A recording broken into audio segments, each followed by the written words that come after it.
প্রণাম হই দিদি। আশীর্বাদ করি ভগ্নী মনসা বিশ্ব মানে বিশ্ব পূজিতা হোক। কি আশীর্বাদ দিলে দিদি, কি আশীর্বাদ দিলে, তোমার আশীর্বাদে আমি যে বিশ্ব মাঝে বিশ্ব পূজিত হতে পারিনি। কি বলছো বল? আর বুঝি বিশ্ব মাঝে বিশ্ব পূজিত হতে পারবো না? বলে দাও দিদি, বলে দাও। মূর্তির মানব চাঁদ সব থাকবো, হ্যাঁ কোনদিন দেবী মনে মেনে নিতে পারবে না। তবু অনুমতি পেতে বার ছুটে যায় আমি চাঁদের নিকটে পুষ্পর কারণে।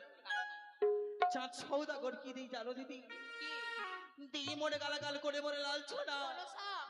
যতবার যাই আমি চাঁদের নিকটে পুজোর কারণে, ততবার চাঁদ সৌদাগর করে মোর পতাকা পতাকা পতাকা।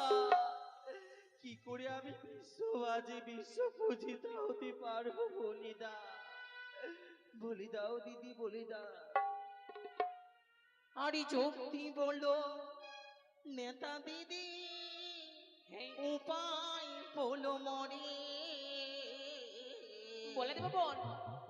আরে কেমন করে আমি পাবো পুজো দিদি জাতি বাণী আরি ঘরে? ও দিদি কেমন করে আমি পাবো পুজো দিদি জাতি বাণী আরি ঘরে?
যুক্তি দিতে পারি ভগ্নী, যুক্তির অধিকারী মম যুক্তি পুজো পাবে জয় বিশ্ব হরি। এমন কি কর্ম করতে গেলে আমি বিশ্ব মাঝে বিশ্ব পূজিত হতে পারবো? বলে দাও দিদি, বলে দাও। মনসা স্বর্গেতে রয়েছে অনিরুদ্ধ উষা, উষাকে জন্ম দেবে মেনকার গর্বে এবং অনিরুদ্ধকে জন্ম দেবে সনকার গর্বে। অতি উত্তম যুক্তি দিদি, কিন্তু একটু কথা বলতে পারি দিদি? কি বল? দেবানী দেবে মহাদেবী তাহার কুমারী হ্যাঁ আজকে শিব কন্যা হয়ে আমার কি পিতার অনুমতি নইতে হবে না দিদি? অবশ্যই বোন, যাবার আগে একটিবার পিতার অনুমতি নিতেই হবে। দুই হাত ভরে আশীর্বাদ দাও মম বাসনা যেন পূর্ণ করতে পারি। আশীর্বাদ করো দিদি। মনসা বিশ্ব